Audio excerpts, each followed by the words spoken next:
son père. S'occuper des affaires de son père. Et je vais lire le verset, ou bien le passage sur lequel nous étions en train de nous entretenir. Luc chapitre 2. Nous allons lire du verset 46 au verset 49.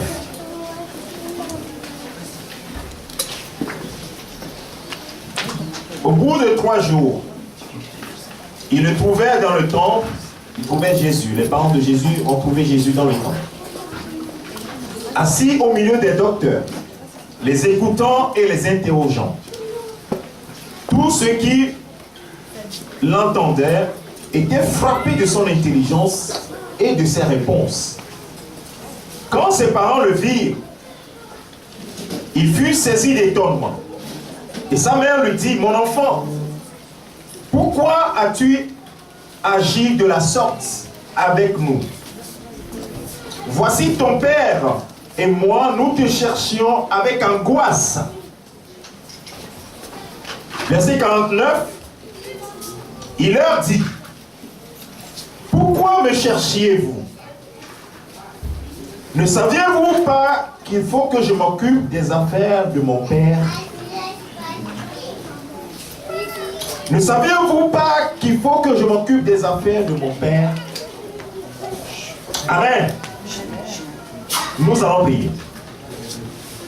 Notre Père, nous voici devant ta parole.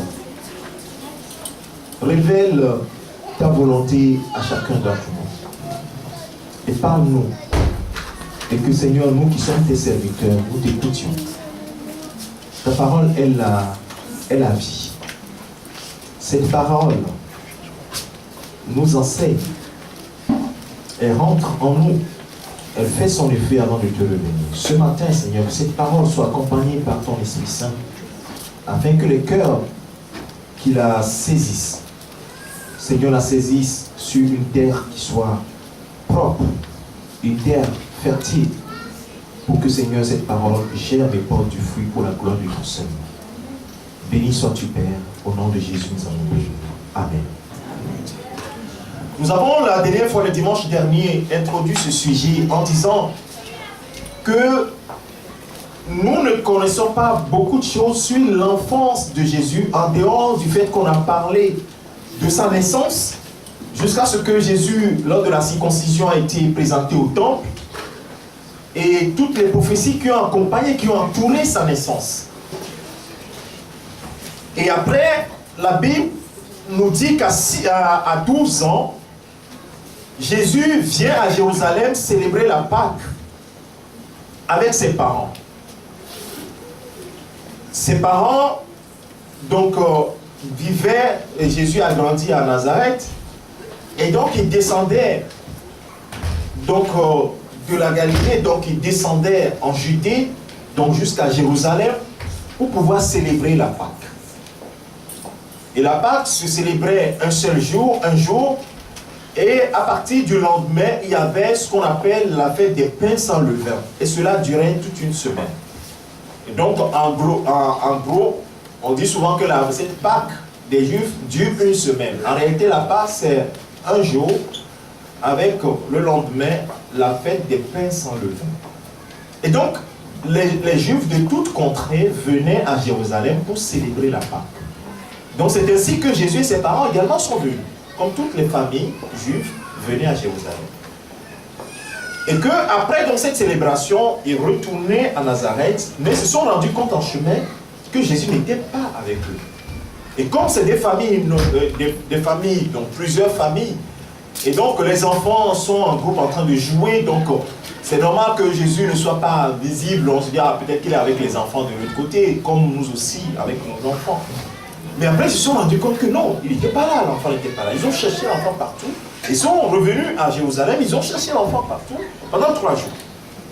Et au bout de 3 jours, ils vont trouver Jésus assis au milieu des docteurs, des gens qui connaissent la parole de Dieu, qui l'enseignent, qui sont allés dans la profondeur de la parole de Dieu. Et ils étaient en train de discuter. Il les écoute, il les interroge. Et ils étaient vraiment surpris de l'intelligence de cet enfant. C'est ce que la Bible nous dit. Ils étaient frappés de son intelligence et de ses réponses. Nous avons dit qu'il leur posait des questions et il donnait des réponses. Et Jésus leur revenait donner des réponses. Je dis, mais toi, tu connais ça où?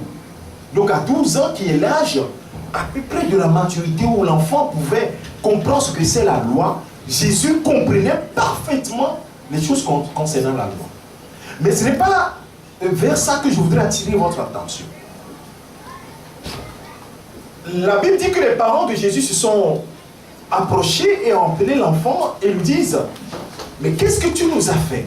Pourquoi nous as-tu laissé comme ça et tu es allé t'asseoir? Et la réponse de l'enfant, avec son intelligence et sa sagesse, va bouleverser les parents. Et la Bible dit, dans le verset 50, ils n'ont pas compris cette réponse. Mais ils ne comprirent pas ce qu'il leur disait. Qu'est-ce qu'il va leur dire? Il va leur dire, ne saviez-vous pas que je dois m'occuper des affaires de mon père à 12 ans? Ne saviez-vous pas que je dois m'occuper des affaires de mon père?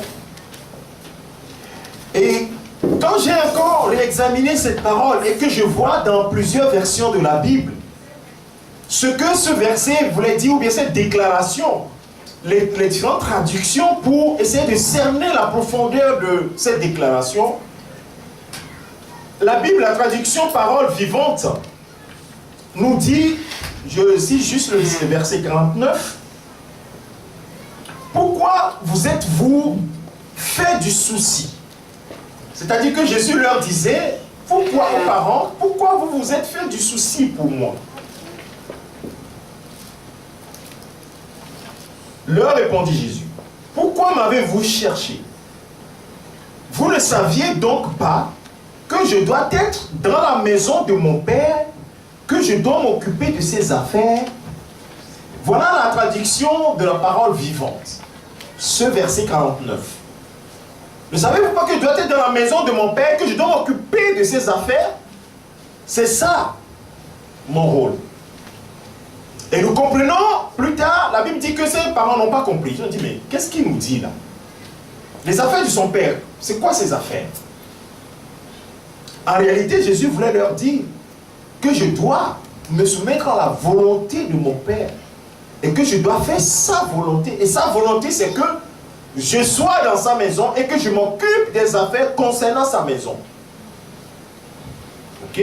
À 12 ans. Les années passent. Et la Bible dit plus tard que Jésus croissait. Verset 52 dit Jésus, et Jésus croissait en sagesse, en stature. Donc physiquement, mais également intellectuellement et spirituellement. Et en grâce devant Dieu et devant les hommes. Verset 52 du même passage. Et à partir de là, on n'a plus de nouvelles concernant l'enfance de Jésus, ou bien son adolescence. Et la Bible dit, à l'âge de 30 ans, Jésus va rentrer dans le ministère. Il va s'approcher de son cousin qui est Jean-Baptiste, il va se faire baptiser, et pour la première fois, les gens voient le ciel s'ouvrir, et il y a le Saint-Esprit qui est descendu sur Jésus sous forme de colombe, et il y a une voix qui se fait entendre, que celui-ci est mon fils bien-aimé en qui j'ai mis toute mon affection. Alléluia. Amen.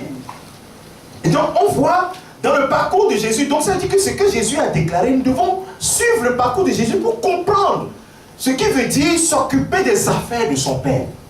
Puisque nous devons être les modèles de Jésus. Tu dis, je m'en vais au Père. Mais vous, vous êtes là. Faites, prenez la suite. Il a dit aux apôtres. Et par ricochet, nous aussi, qui sommes les suiveurs, je peux dire. Comme l'apôtre Pierre va le dire, en aussi grand nombre que le Seigneur Dieu les appelle. Cette promesse est pour vous, pour vos enfants, et pour tous ceux qui viendront, en aussi grand nombre que notre Dieu les appellera. Et nous faisons partie de ce grand nombre qui sont venus.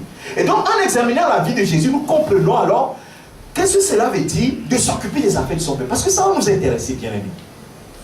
Est-ce que si nous nous occupons des affaires de l'autre, notre Père a dit, mais qu'est-ce que tu as fait? Tu as dit, mais Père, je ne savais pas que tu m'avais confié des affaires. Il dit, ah bon? Il fallait que tu cherches pour savoir que je t'ai confié des affaires. Vous comprenez que devant le trône, le jour-là, le Seigneur va nous interroger sur les choses qu'il nous a confiées. Et donc, il faudrait que nous comprenions très bien ce qui se passe.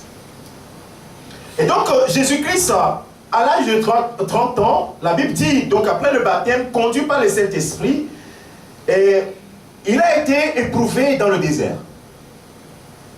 Il a été éprouvé dans le désert.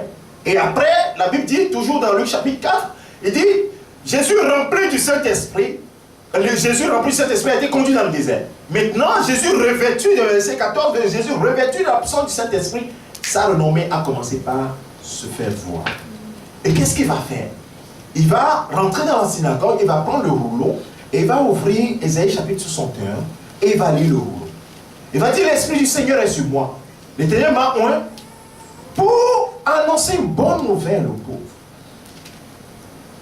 Il va commencer par dire quelque chose que les autres se sont dit, mais pourquoi nous dit-il? Il dit, l'Esprit du Seigneur est sur moi, parce qu'il m'a oint pour annoncer une bonne nouvelle aux pauvres. Il m'a envoyé pour guérir ceux qui ont le cœur brisé, pour proclamer aux captifs la délivrance, et aux aveugles le recouvrement de la vue, pour renvoyer libres les opprimés, pour publier une année de grâce du Seigneur. Est-ce que c'est ça les affaires de son Père? Visiblement, cela fait partie, en tout cas, ou bien vraisemblablement, de la feuille de route. Alléluia. Amen. De la feuille de route. La feuille de route est très claire. Ne savez-vous pas que je dois m'occuper des affaires de mon Père? Je dois être dans sa maison et m'occuper des affaires de mon Père. Et au cours de la vie de Jésus-Christ, nous allons voir que la Bible donne un témoignage qui est impressionnant. Je vais vous lire quelques passages qui nous permettront de comprendre encore davantage. La Bible dit dans Hébreux chapitre 10, je vais citer plein de versets, exceptionnellement aujourd'hui, pour que nous puissions comprendre. Hébreux chapitre 10, versets 5 à 7, il dit, c'est pourquoi Christ, entrant dans le monde, dit, tu n'as pas voulu ni sacrifice ni offrande, mais tu m'as formé un corps. Tu n'as agréé ni holocauste ni sacrifice pour le péché. Alors j'ai dit, voici je viens, dans le livre, dans le rouleau du livre, il est question de moi pour faire, ô Dieu, ta volonté. Et ici, la citation vient de ce que David a proclamé longtemps avant. Dans le psaume 40, David c'est un roi, mais également un prophète, David, il faut le savoir. Donc il avait déjà prédit, donc dans le psaume 40, versets 7 et 9, c'est la même chose. Je viens, ô Dieu, pour faire ta volonté. Donc Jésus, on lui a formé un corps. Il est venu dans le monde, et à l'âge de 12 ans, il savait que la chose qu'il devait faire, c'est la volonté de son père. Pas son père adoptif, ni sa mère, mais la volonté de son père. Alléluia. Amen. Et cela change tout. Et pour que les gens ne puissent pas dire, ah ben, donc ça dit que Jésus est désobéissant, Jésus est un enfant rebelle. Non. La Bible, dans ce passage, à la suite du passage que je venais de vous lire dans Luc chapitre 2, la Bible dit que cet enfant était soumis aux parents. Il marchait dans l'obéissance à ses parents adoptifs. Il était obéissant à Joseph, obéissant à Marie. Pour fermer la bouche à tous ceux qui diront que il est venu faire la volonté de son père, donc il s'en foutait de ses parents. Non.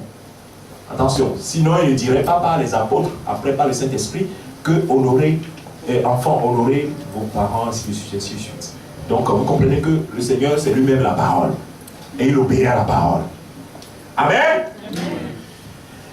Et donc, Jésus-Christ, sa feuille de route est claire, Luc chapitre 4, verset 18-19, et on lui a formé un corps pour faire, ô Dieu, ta volonté. Et lui-même, il va le dire dans plusieurs passages. J'ai pris plusieurs passages pour essayer d'examiner toujours cette marche. Quelle est la pensée qui est dans la marche de Jésus? C'est ça que nous devons cerner, bien-aimés. Ce n'est pas venir à l'église, ce n'est pas une fin en soi. Mais quel est le soubassement de notre pensée? Pourquoi nous venons réellement à l'église? Il y a certains qui viennent pour recevoir des bénédictions. D'autres viennent pour avoir un mari ou un homme. D'autres encore viennent pour avoir des richesses. Mais ici, la Bible dit que lui, il est venu pour faire quoi? Pour faire la volonté de son Père. Ça veut dire que cette volonté peut être aussi contraire à ce que lui aurait aimé faire. Puisque la Bible nous dit je vais extrapoler, la Bible nous dit que dans le jardin de Gethsemane, quand il priait, il dit, Seigneur, pas ma volonté, mais ta volonté. Alléluia. Pas la mienne, mais la tienne. Et nous comprenons la pensée de Jésus. Et Jésus lui-même, en parlant dans le Matthieu chapitre 7, verset 21, il nous donne un indice qui nous permet de marcher différemment, de comprendre qu'en fait, il veut que nous, qui sommes les descendants, bien les co-héritiers avec lui, que nous puissions marcher comme lui, il a marché. Nous devons marcher comme Jésus a marché, dans la pensée, dans la conception des affaires du Père. Ce n'est pas parce qu'il est fils de Dieu, incarné, que lui, sa façon de faire est différente. Mais nous aussi, nous sommes appelés fils de Dieu, n'est-ce pas? La Bible dit que tous ceux qui sont conduits par l'Esprit de Dieu sont fils de Dieu.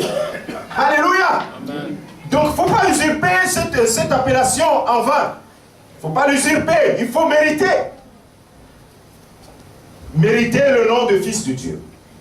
Et Matthieu chapitre 7, il révèle quelque chose. Il dit, quand les gens vont me dire, Seigneur, Seigneur, ils ne vont pas tous rentrer dans le royaume des cieux. Mais celui-là seul, qui fait la volonté de mon Père qui est dans les cieux. Alors nous comprenons qu'il nous donne un indice. Il a marché, il dit, oh, on m'a créé un corps. Je suis venu, oh Dieu, pour faire ta volonté. Et il révèle que tous ceux qui appellent Seigneur, Seigneur, vous pouvez appeler comme vous voulez. Mais le seul indice que le Seigneur va prendre pour nous juger, est-ce que tu as fait ma volonté ou pas? Alléluia. C'est important de pouvoir cerner cela. Et dans Matthieu chapitre 12, verset 46 à 50, une histoire aussi qui est troublante. Qui est très troublante parce que la Bible dit que Jésus était en train d'enseigner. Comme Jésus s'adressait encore à la foule, voici sa mère et ses frères qui étaient dehors, cherchaient à lui parler. Donc ses parents sont arrivés, comme on est là en train de parler, et puis les parents sont dehors, et quelqu'un vient dire, Jésus, ta mère et tes frères sont dehors en train ils veulent te parler. Quelqu'un lui dit, voici ta mère et tes frères sont dehors, et ils cherchent à te parler. Verset 48. Mais Jésus répondit à celui qui le lui disait, qui est ma mère? Qui sont mes frères?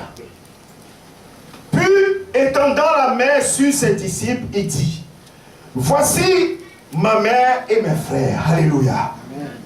Car quiconque fait, je regarde pour voir si c'est bien affiché, car quiconque fait la volonté de mon Père qui est dans les cieux, celui-là est mon frère et ma soeur et ma mère. Alléluia. Amen. Vous voyez la démonstration que je suis en train de faire. Je suis en train de vous tenir la main pour qu'on marche ensemble à la lumière de la parole de Dieu. Alors, dans Jean chapitre 6, verset 40, Jésus va déclarer, la volonté de mon Père, c'est que quiconque voit le Fils et croit en lui ait la vie éternelle et je le ressusciterai au dernier jour. Je me suis dit, mais la volonté de mon Père, il faut que nous fassions la volonté du Père.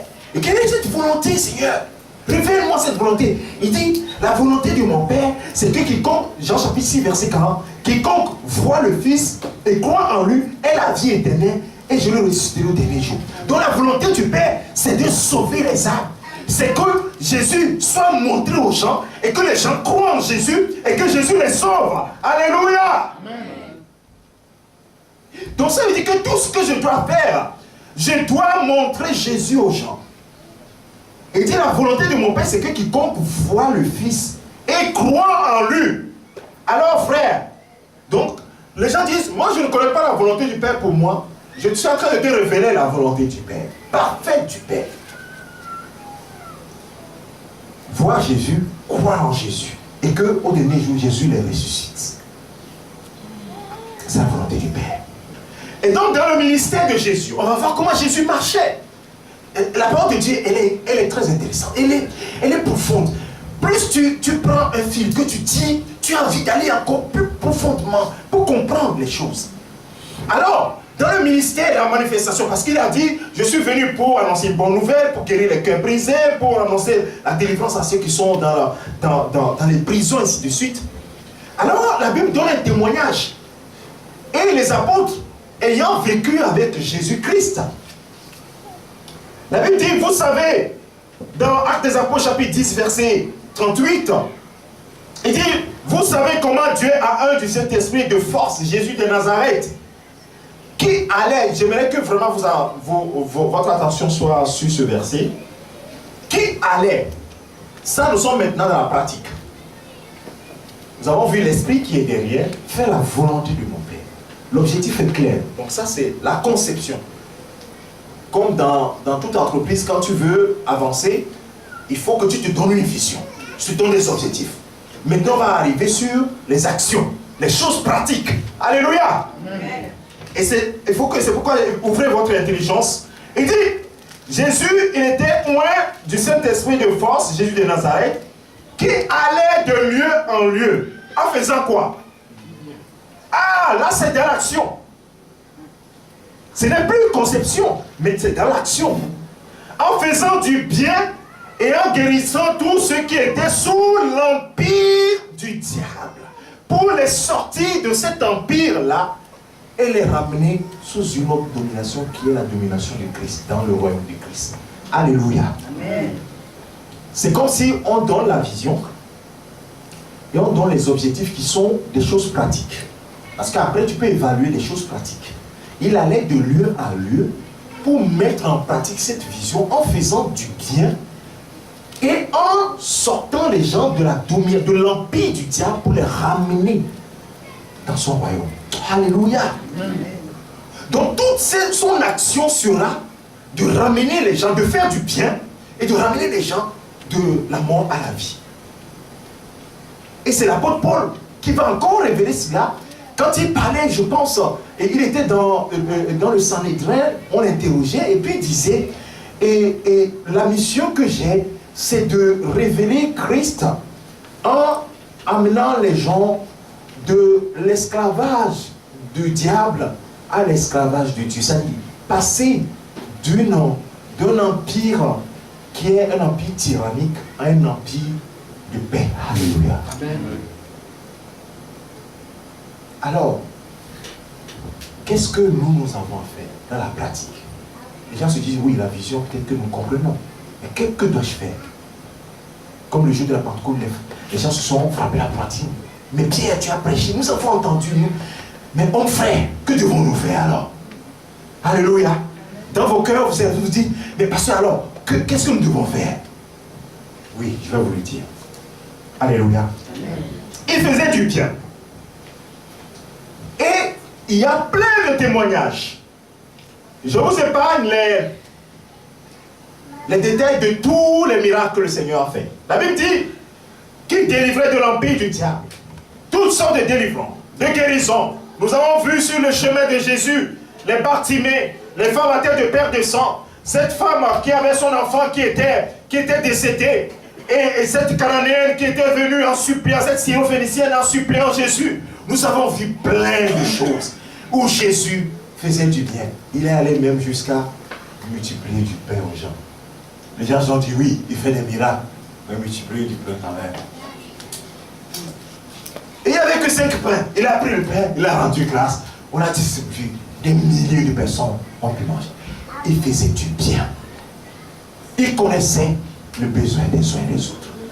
Alors, ma question pour toi, ayant compris la vision, ayant compris les objectifs, que Jésus allait de lieu en lieu, et que nous aussi devons aller de lieu en lieu, faisant du bien. Est-ce que c'est notre maison ici? C'est là, ici que nous dormons. Non, nous ne dormons pas ici. Nous sommes venus, nous sommes assemblés. Mais ici, ici est appelé, celui est appelé maison de Dieu. Tant que nous appartenons à cette maison. Et qu'est-ce que nous devons faire? Jésus allait de lieu en lieu faisant du bien. Et sortait les gens de l'empire du diable. Est-ce que c'est ce que je fais au quotidien? Nous allons avancer pour que nous puissions comprendre encore davantage. Alors pour comprendre tout ce concept, Jésus à la fin va révéler quelque chose. Il va révéler ce qui va se passer au dernier jour. Parce que ça nous intéresse. Parce que beaucoup de gens disent, oh ben nous allons manger, nous allons boire et mourir, on ne sait pas ce qui se passe après. Bon. Mais au moins nous savons ce qui va se passer après. Donc nous allons le lire, n'est-ce pas? Matthieu chapitre 25, verset 31 au verset 46. Je vais le lire rapidement pour que nous puissions comprendre. Et là, vraiment, il est allé dans les détails. Il est allé dans la pratique. Et écoutez ce qu'il va dire. Il a parlé en parabole, mais il dit, lorsque le Fils de l'homme, Matthieu 25, 31, 30, 46, lorsque le Fils de l'homme viendra dans sa gloire, c'est-à-dire que quand il partait, il a dit aux disciples, comme vous me voyez partir, de la même manière je reviendrai. C'est pourquoi il leur révèle d'avance, il dit, quand le Fils de l'homme, c'est-à-dire Jésus, quand je reviendrai quand le Fils de l'homme viendra dans sa gloire, avec tous les anges, il s'assiera sur le trône de sa gloire. Et toutes les nations vont s'approcher de lui. Amen. Amen. Toutes les nations seront assemblées devant lui. Et il séparera les uns d'avec les autres, comme le berger sépare les brebis d'avec les boucs. Ceux qui ont déjà fait l'élevage savent le comportement des boucs et le comportement des brebis. Je ne vais pas aller dans les détails. Les brebis sont assez obéissants, mais les boucs, quand tu cours, tu veux, il passe là, il va dans tous les sens. Ils sont très indisciplinés. Il séparera les brebis avec les boucs. Il mettra les brebis à sa droite et les boucs à sa gauche. Qu'est-ce qu'il est en train de dire, Seigneur? Alors le roi dans sa gloire dira à ceux qui seront à sa droite, venez vous qui êtes bénis de mon Père, prenez possession du royaume qui vous a été préparé dès la fondation du monde. Et il va aller dans les détails. Car j'ai eu faim, et vous qui êtes à ma droite, vous m'avez donné à manger. J'ai eu soif, et vous m'avez donné à boire. Et j'étais étranger, et vous m'avez recueilli. J'étais nu, et vous m'avez vêtu. J'étais malade, et vous m'avez visité. J'étais en prison, et vous êtes venus vers moi. C'est bizarre. Vous avez lu quelque part que Jésus était nu, les gens lui apportaient la couverture. Mais pourquoi il dit cela? Et les Juifs lui répondront, Seigneur, quand avons-nous vu avoir faim? Et t'avons-nous donné à manger? Ou avoir soif? Et t'avons-nous donné à boire? Quand avons-nous vu étranger? Et t'avons-nous recueilli? Ou nu? Ou t'avons-nous vêtu? Et t'avons-nous vêtu plutôt? Quand avons-nous vu malade? Ou en prison? Et sommes-nous allés vers toi? Et le roi leur répondra, je vous le dis en vérité, toutes les fois que vous avez fait ces choses à l'un de ces plus petits de mes frères, c'est à moi que vous les avez faites. Amen. Et tout le contraire pour ceux qui sont à gauche. J'ai eu faim, vous ne m'avez pas donné à manger. Les gens disent, mais Seigneur, quand est-ce que tu as eu faim? Moi, je ne t'ai pas vu avoir faim. Là, nous sommes dans la pratique. Il allait de lui en lieu, faisant du bien. Il a même donné à manger. Alléluia. Donner à boire. Pas l'eau qu'on boit et qu'on a encore soif, mais de l'eau vive. Il a vêtu de gloire. Les gens étaient en prison. Il les a visités. Cet homme de Gadara qui était dans sa prison, dans sa forteresse. Personne ne pouvait l'approcher. Il coupait les chaînes. Les gens contournaient le sépulcre. Le sépulcre était devenu quoi? Sa prison. Et Jésus l'a visité. Il a délivré cette prison. Est-ce que nous le faisons? Quand les gens ont faim, est-ce que nous donnons à manger? L'homme ne mangera pas, ne se nourrira pas de pain seulement, mais de quoi? Toute parole qui sort de la bouche. Est-ce que vous donnez à manger aux gens? Du vrai pain, mais aussi de la pain, du pain qui rassasie réellement. Il dit, je suis le pain de vie. Celui qui me mange n'aura plus jamais faim. Est-ce que vous donnez à boire aux gens, ceux qui ont soif? Il dit, vous qui avez soif, venez à moi. Gratuitement. Est-ce que vous donnez aux gens de l'eau vive? Il dit, dernier jour, voilà. Moi, je suis étonné de voir que le roi ne jauge pas sur le fait que mais celui-là l'a servi comme cela, j'ai fait ceci, j'ai fait des miracles, j'ai fait ceci, cela. Mais regardez les choses basiques sur lesquelles le Seigneur a pu juger son peuple. Bien-aimé, la foi, c'est la pratique. C'est pourquoi Jacques va dire, la foi sans les œuvres, c'est une foi morte, ça n'a aucun sens. C'est dans la pratique de l'œuvre. Ce n'est pas, oh, moi je crois, je viens à l'église, chaque dimanche je suis là, mais je marche ma vie. Les autres, je m'en fous. Non, ce n'est pas la vie chrétienne. Ce n'est pas la vie d'amour que le Seigneur nous montre. Et si j'avais soulevé que s'occuper des affaires de son père, ces affaires sont... J'ai pu trouver 4 éléments qui peuvent être inclus dans les affaires du père. Le temps consacré au service du père. Les talents et les dons consacrés qu'il nous a accordés par sa grâce. Le 3e élément, nos biens, aussi bien financiers que 4e élément, nos biens matériels. Toutes ces choses, peut-être que tu peux trouver d'autres, mais je les ai regroupées. Le temps. Quand nous vivons dans ce monde, nous avons besoin du temps pour faire des choses. Combien de temps nous consacrons aux objectifs que le Seigneur nous a assignés? Les talents et les dons qu'il nous a accordés. Je distingue les talents et les dons. Les dons, c'est le Saint-Esprit qui les octroie. Les talents, c'est les capacités naturelles que Dieu vous donne. C'est Dieu qui nous a donné, mais c'est les capacités naturelles. Mais les dons sont les capacités surnaturelles. Les dons et les talents que le Seigneur nous a donnés, qu'est-ce que nous faisons de cela? Est-ce que nous les utilisons pour accomplir sa volonté? 3e et 4e, je les mets ensemble. Nos biens, aussi bien financiers que matériels, nous les mettons au service de qui? Et le dimanche dernier, j'avais pris les 2 premiers, le temps, les dons et les talents. J'avais promis aujourd'hui prendre le dernier élément qui est nos biens matériels et financiers. Qu'est-ce que nous en faisons? Au service de qui? Toi, tu ne vas pas dans les prisons pour délivrer les gens. Est-ce que tu soutiens les gens qui y vont? Tu ne donnes pas à manger aux gens, tu ne donnes pas à boire. Est-ce que tu accompagnes ceux qui donnent à boire et à manger? Parce que c'est ça que le Seigneur va te demander. Aujourd'hui, tu peux dire, moi je ne sais pas, moi ça ne me concerne pas. C'est bon. Mais sache que ça va te rattraper. C'est pas moi qui le dis, hein, c'est la parole de Dieu qui le dit.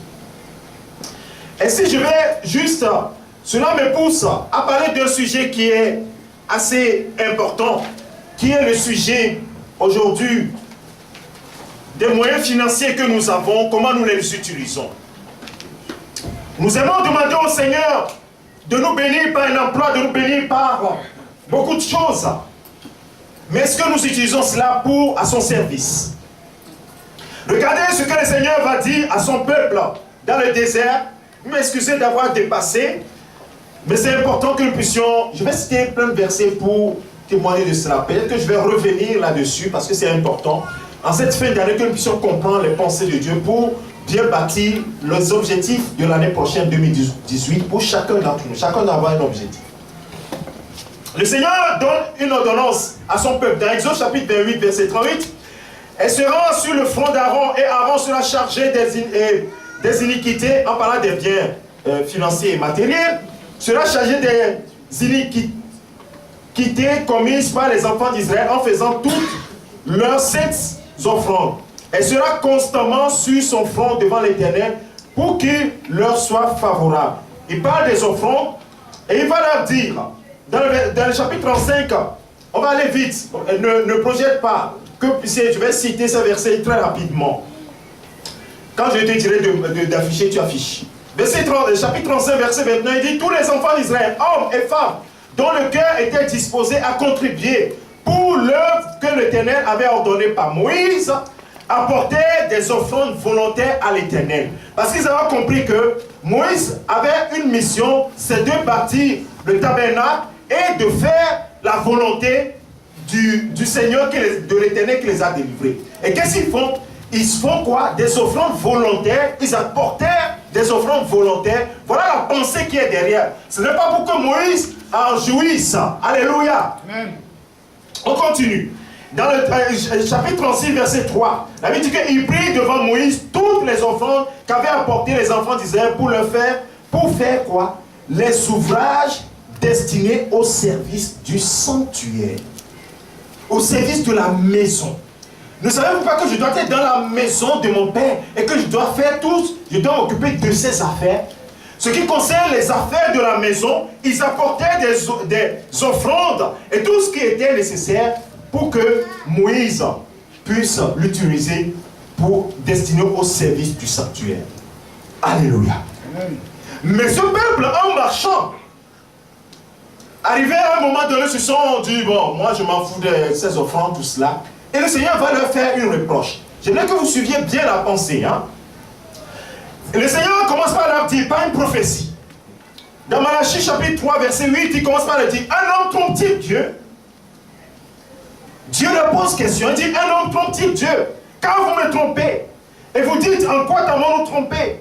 Il dit, dans les dîmes et les offrandes, vous êtes frappés de par la malédiction, et vous me trompez. La nation toute entière, vous êtes tous dedans, vous me trompez. Seigneur, tu dis d'apporter volontairement. Pourquoi tu me dis encore que nous te trompons? Parce que il y a des choses qui ne sont pas faites selon la pensée de Dieu.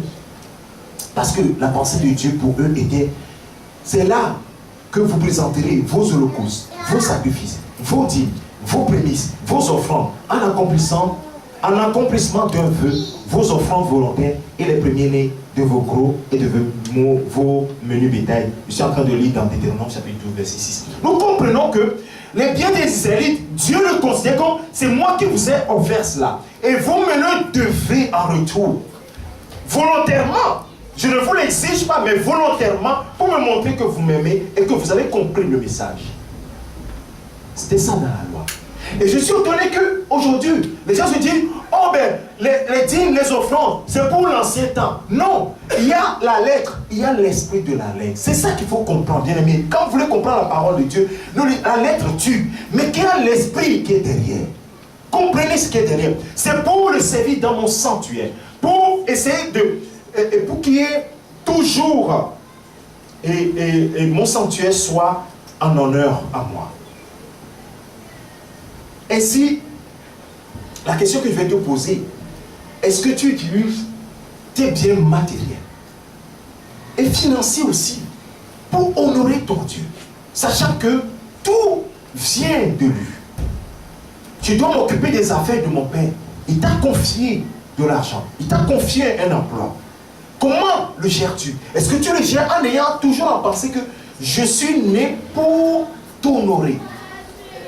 Je suis né pour te louer, je suis né pour t'adorer, mon Dieu, obéir à ta voix, je suis fait pour toi.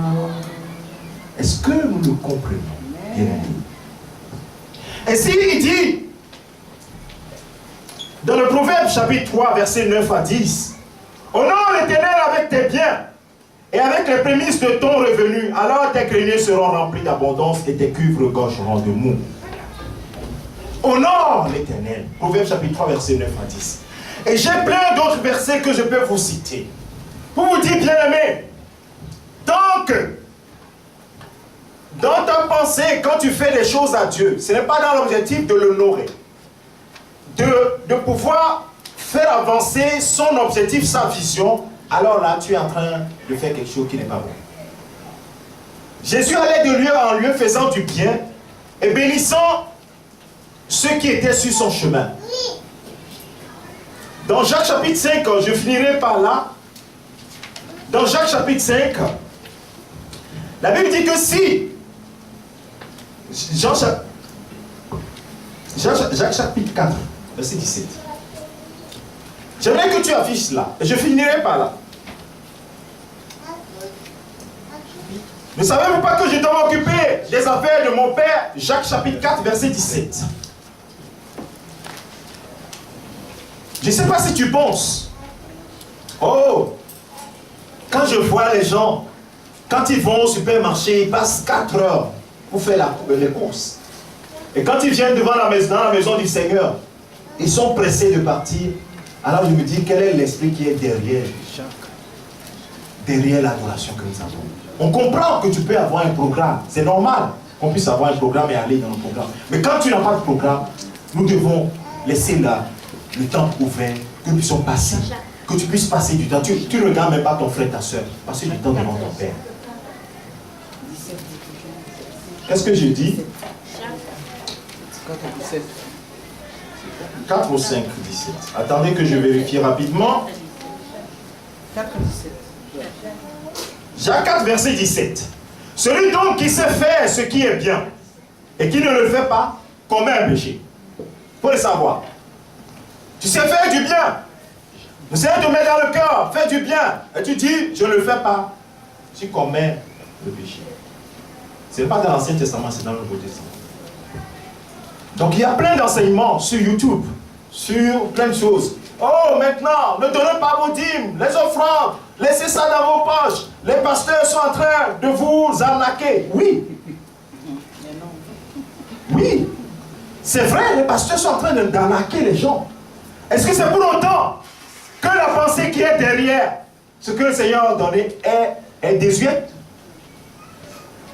Ah, parce qu'aujourd'hui, il y a trop de prostituées. Donc, maintenant, il ne faut plus se marier. C'est vrai ça? Oh, il y a trop de gens qui sont dans une vie, ils ont des vies dépravées. Donc, ne vous mariez pas. Non, ces extrémistes-là, ces extrémismes, nous devons prendre conscience. Moi, quand je donne ma dîme, je ne le donne pas au pasteur. Je le donne à mon Dieu. Amen. Quand je donne les offrandes ici, je ne le donne pas au pasteur, je le donne pour avancer. Je sais l'esprit dans lequel je le donne. C'est pourquoi la Bible dit que donnez-le volontairement. Il faut que vous compreniez ce que vous faites. Quand tu le donnes, tu dis, le pasteur il va bouffer mon argent. Ton argent, c'est combien? Et c'est ça qui a fait naître le pasteur, grandir jusqu'à... Bien sûr, les gens ont abusé de cela. Est-ce que c'est pour autant que nous ne devons pas le faire? Les gens ont fermé la porte de bénédiction dans leur propre vie en disant, oui, on nous a enseigné, c'est vrai. Il y a plein de gens dans la région parisienne ici, ils ont plein de vidéos, on dit, jamais ne dire, c'est le passé. Ah mais c'est bien. En ce moment, il faut donner plus que la dîme, puisque la Bible dit que tout ce qui nous appartient à Dieu. Ça veut dire que si je gagne 1000 € et que j'enlève les impôts et qu'il me reste peut-être 800 €, ça veut dire que la dîme c'est 80 €. Mais le Seigneur veut que je lui offre des choses. Donc ça veut dire que la dîme c'est trop petit pour moi. Il faut que je donne plus que la dîme. Donc ça veut dire que je vais donner 200 €. Alors choisis. Tu donnes 200 € ou bien tu donnes 80. Choisis alors. On te dit la dîme c'est pour le passé. C'est bien, c'est bien. Mais le Seigneur dit, apporte devant moi, ne viens jamais les mettre gratuites parce que c'est moi qui t'ai béni. Et nous utilisons Proverbe pour autre chose. Mais je vous ai lu tout à l'heure Proverbe. Il dit, honore l'Éternel avec tes biens et tes greniers seront remplis de monde. Ça ne nous concerne pas. Nous allons prendre ce qui nous intéresse. Non, la parole de Dieu n'est pas comme ça. Elle est la parole de Dieu. Si tu ne veux pas donner à Dieu, dis je ne veux pas donner. Ne t'appuie pas sur un enseignement qui est contraire à la pensée de Dieu pour t'appuyer pour dire moi je ne vais pas donner. Oh, je ne vais pas te donner 80 €, mais je peux aller m'acheter un costume à combien? Et le costume, je vais passer le fer à le passer et puis il y aura un gros trou. Ah, il faut jeter la poubelle. Oh, je préfère investir dans le royaume de Dieu. Tu es d'accord avec moi, soeur? Je préfère. Bien aimé, c'est un sujet sur lequel il faut que j'enseigne. Je finis par là. Je suis allé en Côte d'Ivoire, j'ai rencontré un serviteur de Dieu pour une discussion. Et puis on était en train de discuter d'autres choses. Parce que c'est un sujet qui est dans mon cœur. Je me dis, mais comment je vais pouvoir... Et le peuple de Dieu ne comprend pas. Parce qu'il y a plusieurs enseignements qui sont vraiment contre la dîme, les offrandes. Et le serviteur de Dieu, comme ça, il sort quelque chose, il dit, pasteur, il paraît que chez vous en France, vous ne pouvez pas parler d'argent. Alors, dis-moi, comment vos fidèles sont bénis? Comment les gens savent? Parce que la Bible dit que tu reconnaîtras ce que tu auras semé. C'est un principe qui est valable pour les gens qui sont dans le monde aussi. C'est pourquoi les États investissent. Vous allez voir, la France est endettée. Mais ils font des dons. 6 milliards. Vous ne comprenez pas, frère.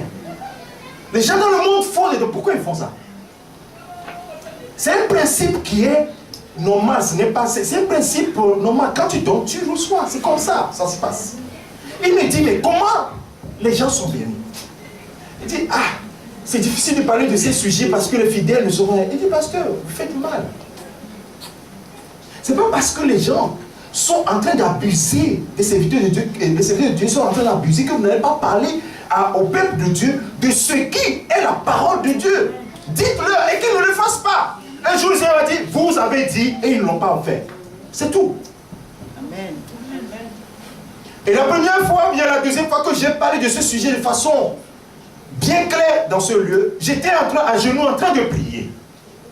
Et le Seigneur, j'entends la voix qui me dit, tu ne fais pas bien. Il dit, ah, tu ne montres pas à mon peuple de me donner. Et le jour-là, j'ai changé mon message et j'ai parlé de ça. C'est la première fois que j'avais fait ça. Dit un message clair sur l'argent, je ne l'ai jamais fait. Le jour-là, je l'ai fait. Juste par obéissance. Et quand je préparais ce message, au début, je n'avais pas pensé à cet aspect-là. Mais le Seigneur me conduisait, dit, regarde, ne regarde pas juste la chose, regarde l'esprit qui est derrière. Regarde la pensée que j'ai derrière. Il faut que mes enfants savent qu'ils doivent investir dans mes affaires. Ils doivent s'occuper de mes affaires. Alors, bien-aimé, dis-moi, tu veux rien donner. Quand tu viens ici, la lumière qui est là, les projections, qui paye?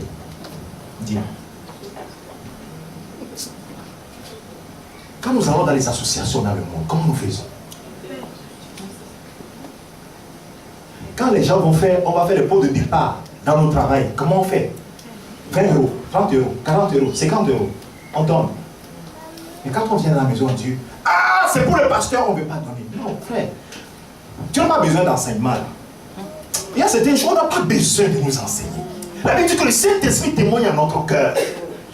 Je n'ai pas besoin qu'on me dise, il faut que tu donnes au Seigneur. Je n'ai pas besoin. J'aime mon Dieu. Quand je viens, je vois quelque chose qui ne va pas. Non, je vais investir pour mon Dieu.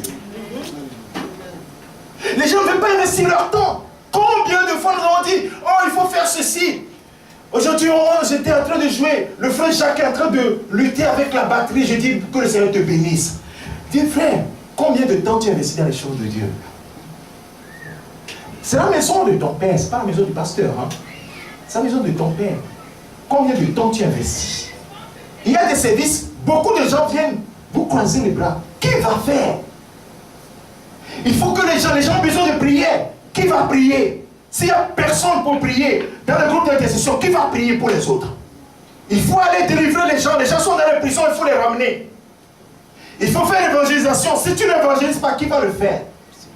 Et si tu n'investis pas, toi tu n'arrives pas à le faire. Est-ce que tu investis pour que les gens puissent, ou d'autres qui sont disponibles puissent le faire? Et dis-moi, si tu viens et qu'il n'y a personne pour prêcher, comment tu vas faire? Oh, je dis si je veux, je vais venir à l'église. Ah, mais le pasteur, lui, il ne peut pas dire qu'aujourd'hui, ça ne me plaît pas de venir à l'église. Lui, il est obligé d'être là. Vous comprenez que devant le Seigneur, je puisse réclamer, Seigneur, que la grâce que tu mets sur moi soit abondante. Vous comprenez?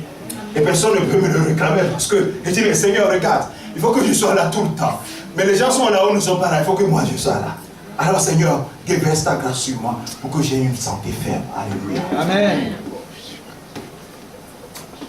Bien-aimé, investissez dans les choses de Dieu.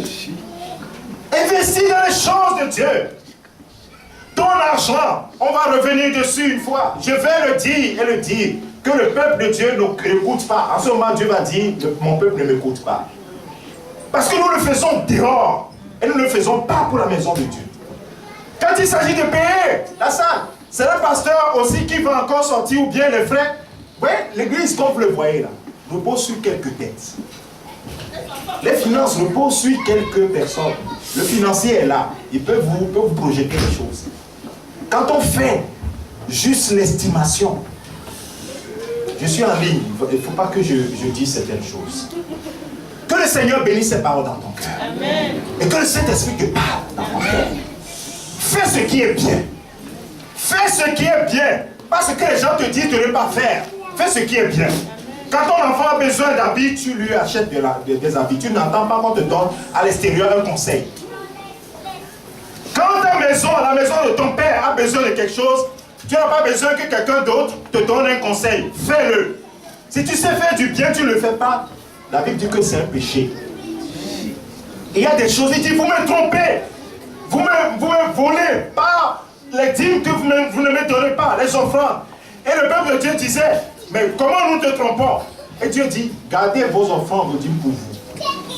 Gardez, je n'en veux même plus. Bien aimé, faisons-le volontairement. Le pasteur n'a pas besoin que vous puissiez donner pour qu'il puisse se nourrir. Et même, la Bible recommande que celui qui donne la parole doit se